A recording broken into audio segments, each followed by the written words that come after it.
Hi, I'm Dr. Andrew Kerr, and I'm the manager of the Dale Etheridge Planetarium at the College of Southern Nevada on the North Las Vegas campus.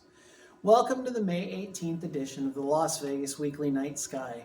In these videos, we want to let you know a little bit more about what you can go outside and look for in the nighttime sky this week. Head outside tonight, Monday night, to see a thin crescent moon and Venus right next to each other in the western sky at the feet of the constellation of Gemini. Venus is very bright right now in the evening sky. That brightness comes from the thick layer of clouds that covers Venus, making it the hottest planet in our solar system. Venus also rotates backwards, so if you could see the sun from the surface, it would rise in the west and set in the east.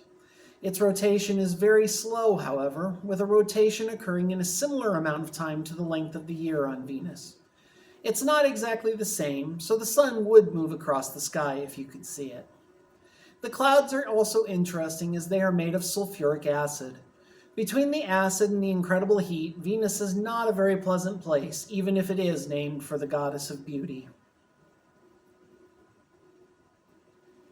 Over in the northeast after sunset, bright star Vega is rising, and Hercules is a bit higher than that.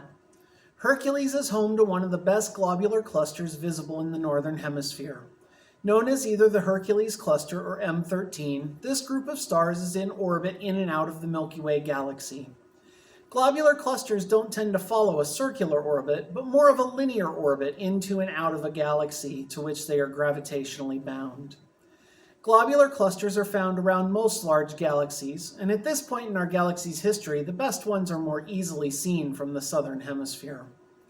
Globular clusters are almost like mini galaxies in their own right, but there is a minor distinction between satellite galaxies of the Milky Way and the globular clusters.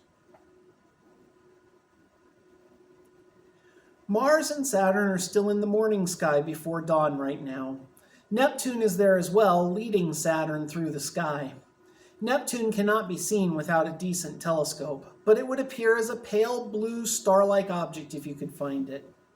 Mars will appear to your eye with a slight reddish-pinkish tint, which may be lost in the pre-dawn sky. Saturn tends to have a yellowish tint. The planets also do not twinkle much. Stars twinkle because we are seeing a very narrow point of light, and our atmosphere causes that column of light to jump around a bit. Because the planets are closer, the light is a bit more spread out and less likely to be subject to the movements of our atmosphere. Join us again next week for some new weekly sky highlights. I look forward to seeing you at the planetarium.